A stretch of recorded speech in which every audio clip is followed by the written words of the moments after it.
युवा वर्ग हा शिक्षणापासून थोडासा मागासलेला आहे. तो त्यांचा चॉईस आहे, त्यांनी सिगरेट प्यायचं फुकायचं नाही करायचं ते. पण युवा खरंच असं इकडे उडता पंजाब करत चाललंय का, असा एक प्रश्न मनात येतो. युवक एकदा डायव्हर्ट केला की जो मुख्य प्रश्न आहेत, मुख्य प्रवाहातले प्रश्न आहेत, ते प्रश्न त्याच्या ध्यानीमनी येतच नाहीयेत. तो काय, तू जातो घरात आणि टीव्ही मध्ये बसतो किंवा मोबाईलच्या रील्स स्क्रॉल करतो. आज युवा दिन. खरं तर युवा म्हटलं की आपल्या डोळ्यासमोर येतात ते म्हणजे धडाडीचे आणि अफाट कार्यक्षमता असलेले युवक. आता हा युवा दिन का साजरा केला जातो, तर स्वामी विवेकानंदांचा जन्म 12 जानेवारी रोजी झाला होता.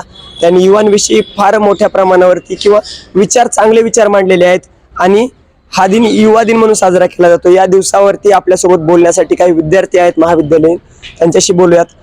काय सांगशील, आज युवा दिवस आहे आणि सध्याच्या परिस्थितीमध्ये एक युवा म्हणून काय भूमिका मांडशील? आजकालचा युवा जो आहे, ज्याचं ध्येयनिश्चिती परिपूर्ण नाहीये. जसं की मला माझं पर्सनल मत मांडायचं असेल तर आजकालच्या युवामध्ये त्या टाइमचा हे नाहीये, बळ नाहीये. जसं की शिवाजी महाराज झाले, त्यांच्या हातात आणि तलवार होती आणि त्यांचं एक ध्येय निश्चित होतं की आपल्याला आपलं स्वराज्य निर्माण करायचं. डॉक्टर बाबासाहेब आंबेडकर वर्गाच्या बाहेर बसून शिकत होते, कारण त्यांचं ध्येय निश्चित होतं की त्यांना त्यांच्या समाजासाठी काहीतरी करायचंय.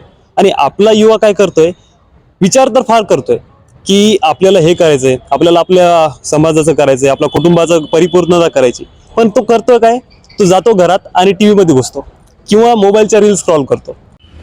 नमस्कार, मी आर जे सुमित. युवा दिनानिमित्त काय सांगायचं, म्हणजे आता खरं तर तसं बघितलं तर FC रोडला युवाच दिसतात नुसत्या. त्यामुळं दिसतात आता ते कसं कोण आणि काय ते बघा तुम्ही. पण आजकालचं यूथ म्हणजे तुम्ही जरा असं आता कॅमेरा फिरवू नको लगेच, तर माझ्या पाठीमागं 2 मुली बसलेल्या आहेत सिगरेट फुकत. ऑब्व्हियसली तो त्यांचा चॉईस आहे, त्यांनी सिगरेट प्यायचं फुकायचं नाही करायचं ते. पण युवा खरंच असं इकडं उडता पंजाब करत चाललंय का, असा एक प्रश्न मनात येतो. जी लोक निर्व्यसनी आहेत त्यांना माहिती आहे की बाबा काय असतं ते. दुसरी गोष्ट, युवा दिनानिमित्त सांगायचं आहे की मला यानं विचारलं की काय वाटतं की आजकाल युवा काय एक्सपेक्ट करतात. मुली एक्सपेक्ट करतात लग्नासाठी, बेसिकली लग्नासाठी. आणि मुलींना जेव्हा लग्नासाठी एखादं स्थळ येतं तर त्या सगळ्या गोष्टी बघितल्या जातात की शेती आहे का, घर आहे का स्वतःचं, किंवा किती जॉब जिथं करतो तिथं किती सॅलरी आहे. म्हणजे हुंडा वगैरे या सगळ्या गोष्टी जर बघितल्या तर तोच विषय आहे की मुलींसाठी जसा हुंडा विचारला जातो तसा मुलांसाठी पण हा हुंडाच आहे. सो हे सुद्धा कुठेतरी मॅटर करतं. सो आता हे युवा दिनानिमित्त मला वाटतं की हेच बोलणं खरं तर गरजेचं आहे. बाकी आपला इकडचा यूथ जो आहे तो त्यांना जे वाटतं ते करतातच. आजकाल कोणालाही ते गिनत नाहीत असं म्हटलं तरी काही हरकत नाही. त्यांना जे करिअरमध्ये त्यांच्या करायचं आहे ते करतातच. प्रत्येक जणांना शिकलंच पाहिजे आणि त्याच फील्डमध्ये काम केलं पाहिजे. हे जे प्रेशर आधी होतं ते आता नाही आहे. त्यांना जे आवडतं ते करतात. म्हणून आम्ही पण हे घेऊनच आता फिरतोय. मी मेकॅनिकल इंजिनियर आहे तसं बघायला गेलं तर बेसिकली, पण आता सध्या मी करतोय आर्जिंग. सो ते आहे की तुमची आवड नक्कीच तुम्ही जोपासा, पण वाईट मार्गावरती जाऊ नका. शिक्षण पद्धती यामध्ये दोघांची जर सांगड घालायची झालं तर शिक्षण आणि युवा या दोघांबद्दलचं एक मत म्हणून आपण बोलू शकतो की युवाला आता शिक्षणाबद्दल सांगायची तशी आवश्यकता राहिली नाही, कारण शिक्षणाबद्दलची सर्व अधिक माहिती युवा वर्गाला माहिती आहे. परंतु युवा वर्ग हा शिक्षणापासून थोडासा मागासलेला आहे, कारण इतर गोष्टींमध्ये तो गुरफटत चाललाय. तसं पाहायला गेलं तर शिक्षण म्हणजे काय, तर ज्या प्रत्येक क्षणापासून माणसाला शिकता येतं ते म्हणजे शिक्षण. पण आता शिक्षण हे शिक्षण राहिलेलं नाही, कारण युवा वर्ग कुठेतरी भरकटत चाललाय. आणि याच अनुषंगाने शासनाने NEP ही अस्तित्वात आणली, म्हणजेच राष्ट्रीय शैक्षणिक धोरण ज्याला आपण म्हणतो. ह्या धोरणानुसार युवा वर्गाने कुठेतरी स्वतःच्या skills developments, new innovations, technology या सगळ्याचा वापर करून स्वतःमध्ये त्या डेव्हलपमेंट्स कराव्यात. नवीन नवीन योजना आणल्यात. परंतु मी एक गोष्ट म्हणू इच्छिते की ठीक आहे, तुम्ही योजना आणतायत, पण त्यांची अंमलबजावणी होतीये का, ह्या गोष्टीकडे देखील आपण लक्ष दिलं पाहिजे. तर मी एवढंच सांगेल की लोकसंख्येने अधिक असलेला तरुण देशाला पाहायचा नाही, तर गुणात्मक विकास देशाला पाहायचा आहे. त्यामुळे संख्यात्मक विकासापेक्षा गुणात्मक विकास आजच्या तरुणांमध्ये बघायला आवडेल आणि हाच विकास आपल्याला विकसित भारताच्या प्रगतीपथावर पाहायला मिळेल. त्यामुळे ह्या सर्व गोष्टी लक्षात घेऊन युवा वर्गाने कुठेतरी स्वतःकडे लक्ष दिलं पाहिजे. देशाची जी काही रोजगाराच्या परिस्थिती आहे, त्याचबरोबर बाकीची आर्थिक सामाजिक परिस्थिती आहे, ती सुद्धा पूर्णपणे उद्ध्वस्त झालेली आहे. की याच्यावर आजचा युवक जो एक तो बोलताना आपल्याला दिसत नाहीये. तर याची कारणं काय आहेत की युवकांना आज काहीतरी दाखवून दिलं जातंय, तुमचा धर्म, तुमची जात, अमुक, तुमचा प्रदेश, या सगळ्या गोष्टींवर लढवलं जातंय. आणि या सगळ्या गोष्टीला मुलांच्या शाळाच बंद होत आहे किंवा शाळा दत्तक दिल्या जात आहे, त्यांचं क्लस्टर स्कूल केलं जात आहे. अगदी शाळा जवळ असताना देखील जर मुलं शाळेत जात नसतील तर खरंच क्लस्टर स्कूल केल्यानंतर मुलं शाळेत जाऊ शकतात का? विकास होणं हा एकट्याचं काम नाही आहे. हे जे आपले सखे सोयरे सोबती असतात, जे आपले मित्रमैत्रिणी असतात, ते निवडतानाही अतिशय विचारपूर्वक निवडावेत. कारण राजकीय क्षेत्रामध्ये किंवा राजकीय नेत्यांकडनं असेल किंवा जी मोठ्या पदावरची जी लोक आहेत तर त्यांच्याकडनं कुठंतरी भरकटवलं जाते. कारण की आजचा युवक त्याच्या ज्या मूलभूत गरजा आहेत, शिक्षण असेल, रोजगार असेल, तर त्याच्यावरती बोलतोय का? म्हणजे आपला मित्र जसा असतो तसेच आपणही होतो कधी कधी. म्हणजे मित्र जर खूप खालच्या लेवलचा म्हणजे त्याचे विचार चांगले नसतील किंवा खूपच म्हणजे असे बघायला भेटतात की नाही तो व्यवस्थित नाही आहे, शिक्षणात ढ आहे, तर कधी कधी आपण त्याच्यासारखेच बनून जातो. तर आपण त्याच्यासारखे न बनता त्याला आपल्यासारखं बनवता येते का हे पाहणं जास्त गरजेचं आहे. आजकालच्या मला असं वाटतं की आजकालचे युवा ना जास्त मोबाईल यूज करतात आणि त्याच्यामुळे ते सोशल मीडियामध्ये जास्त हे करतात. तर त्यांनी जास्त सोशल मीडिया यूज करावं नाही, त्यामुळे ते त्यांचा ते संवाद म्हणजे समोरचे जे संवाद करते नाही जास्त. युवक हा नक्कीच कुठेतरी धर्मांधीकरण असेल किंवा जात पात ह्या राजकारणामध्ये गुंडाळला जातोय. गोष्ट अशी की हायर एज्युकेशनचा दर वाढतोय असं आपण मगाशी देखील बोलत होते. परंतु आता जे शाळा महाविद्यालयांचं खाजगीकरण होतंय तर या खाजगीकरणातून खरंच जी खेड्यापाड्यातली मुलं आहेत तर त्यांना त्या फीस परवडणाऱ्या आहेत का? त्यातून ते शिक्षणाच्या प्रवाहात कसे टिकू शकणार आहेत? पाहतोय आजचा जो युवक आहे तो पूर्णपणे भरकटलेला आहे खरं तर. आणि त्याचं कारण सुद्धा म्हणजे त्यात हीच संबंध दडलेले आहेत बऱ्याचशा लोकांचे आणि त्यामुळे ते भरकटलं गेलेलं आहे.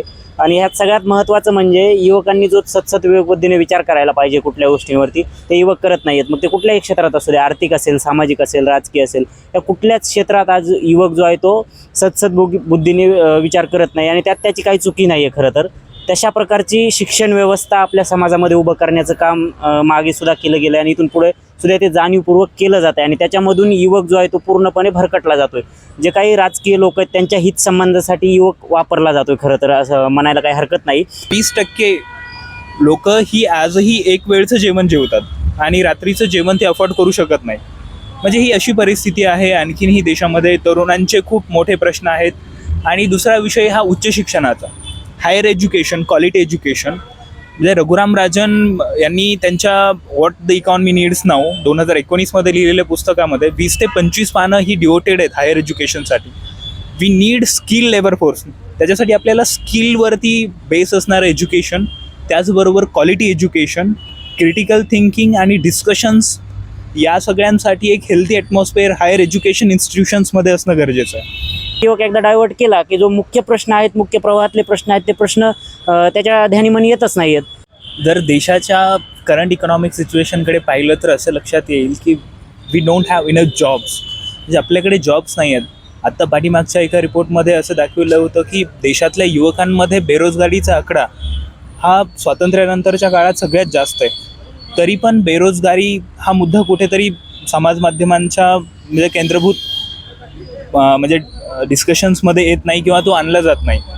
तर यामध्ये युवकांनी कुठेतरी एकत्रित होऊन त्यांच्या हक्कांसाठी किंवा त्यांच्या मूलभूत गरजांसाठी आवाज उठवायला हवा.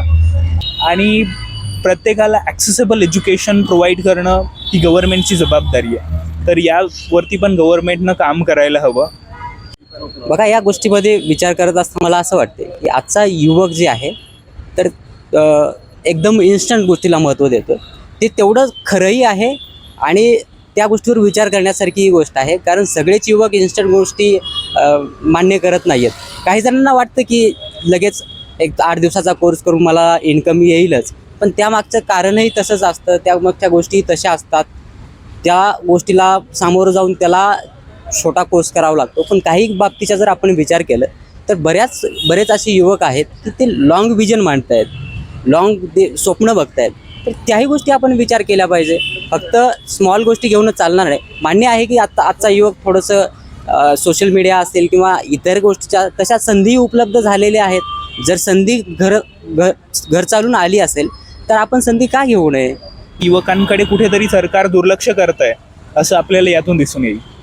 सर्वप्रथम आज 12 जानेवारी म्हणजे जागतिक युवा दिवस आणि स्वामी विवेकानंद तसेच डॉक्टर बाबासाहेब आंबेडकर हे आपले अखंड भारताचे, महाराष्ट्राचे प्रेरणास्थान आणि सायन्स टेक्नॉलॉजीमुळे कुठेतरी हा जो आपला भारताचा महाराष्ट्राचं प्रेरणास्थान आहे हा कुठेतरी त्याचा पाया तुटत चालला आहे, विस्कळीत होत आहे.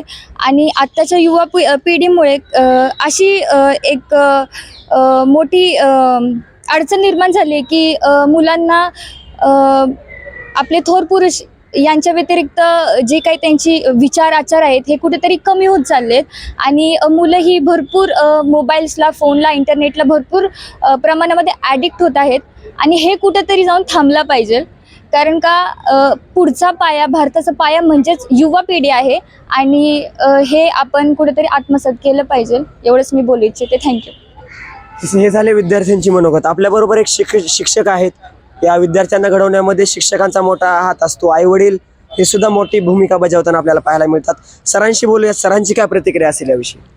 आजच्या समाजामध्ये युवा पिढी जी आहे ही युवा पिढी सोशल मीडियाच्या संदर्भामध्ये जर थोडा विचार केला तर ॲडिक्ट झालेली आहे असं बऱ्याच जणांचं मत आहे. परंतु मला असं वाटत नाही की सर्वच मुलं ॲडिक्ट झालेली आहे. सोशल मीडियाबरोबरच तुम्हाला या सोशल मीडियावरती किंवा ऑनलाईन मोबाईलवरती बरेच असा कंटेंट आहे, यूट्यूबवरती कंटेंट आहे की तो तुम्हाला स्वतःला डेव्हलप करण्यासाठी उपयोग करता येतो. यामध्ये महत्त्वाचं म्हणजे तुम्हाला काय घ्यायचं आणि काय नाही घ्यायचं याचा विचार करणं आपल्याला महत्त्वाचं आहे. त्याचबरोबर आपल्याकडे आता स्किल जी आहे या स्किल आपल्याला त्या ठिकाणाहून घेता येतात. त्याचबरोबर शासनानं काय केलेलं आहे की आता नवीन एज्युकेशन पॉलिसी लॉन्च केलेली आहे. या एज्युकेशन पॉलिसी ही पूर्ण स्किल बेस आहे. त्यामुळे सर्वांनी स्किल कसं मिळेल, ज्ञानाबरोबर स्किल हा एक ज्ञानाचा प्रकार आहे. तो जर मिळाला तर अनुषंगानं देशाचाही त्यामध्ये विकास होणार आहे आणि भारत हा एक महासत्ता होण्याकडे चांगली वाटचाल आपण करू शकतो. पण सोशल मीडियामुळे नैराश्य वाढले असं वाटतं विद्यार्थ्यांमध्ये? नक्कीच. काही मुलांकडे आपण बऱ्याच ठिकाणी आता बघतोय की त्यांना सायकोलॉजिकल ट्रीटमेंटची आपल्याला आवश्यकता जाणवत आहेत. बऱ्याच ठिकाणी आपण जास्त मोबाईल किंवा तुम्ही तुमचे गेम्स वगैरे जे म्हणतायत काही हॉस्पिटलपर्यंत विद्यार्थी गेलेले आहेत की त्यांना ती ट्रीटमेंट देणं गरजेचं झालं आहे. परंतु पालकांनी सुद्धा हे लक्षात घेतलं पाहिजे की आपला विद्यार्थी किती मोबाईल बघतोय, किती टी व्ही बघतोय, सोशल मीडियाचा किती ॲडिक्ट झालेला आहे हे लक्ष देणं गरजेचं आहे. विशिष्ट वयात गेल्यानंतर त्या विद्यार्थ्यांना त्याची जाणीव होती की सोशल मीडिया हा योग्य नाही, त्यानंतर तुम्ही त्यांच्यावर विश्वास ठेवू शकता. परंतु तोपर्यंत त्यांच्या विशिष्ट वय म्हणजे त्यांचं 18, 20, 22पर्यंत थोडंसं त्यांच्याकडे लक्ष दिलं पाहिजे, ॲडिक्ट झालं नाही पाहिजे. आता हा विषय जो आहे सोशल मीडियाचा तरुण वर्गाबरोबर लहान मुलांमध्ये सुद्धा थोडा जाणवत आहे. लहान मुलेसुद्धा मोबाईलशिवाय जेवणसुद्धा करत नाही आहेत. तर हा जो प्रकार आहे हा कुठेतरी थांबला पाहिजे. त्यासाठी आपण स्वतः त्यांच्याशी संवाद केला पाहिजे, विद्यार्थ्यांशी त्याच्यासोबत खेळलं पाहिजे. लहान मुलं असेल तर खेळलं पाहिजे, मोठा मुलगा असेल त्याच्यासोबत चर्चा केली पाहिजे, त्यांच्यासोबत फिरायला जायला पाहिजे. आणि मोबाईल बाजूला ठेवून काहीतरी 2 तास 3 तास घरामध्ये व्यवस्थित जर आपण राहिलो तर नक्कीच मला वाटतं की आपण त्याच्यावरनं ओव्हरटेक करू शकतो. एकंदरीत आपण पाहू शकतो की युवक दिनानिमित्ताने या सगळ्या प्रतिक्रिया, खूप महत्त्वाच्या प्रतिक्रिया यांनी मांडलेल्या आहेत. खरं तर मोबाईलचं व्यसन विद्यार्थ्यांना लागलेलं असताना ते आता या सगळ्या ग्रासलेल्या परिस्थितीमधून स्वतःला कसं बाहेर फेकतात हे पाहणं महत्त्वाचं ठरेल.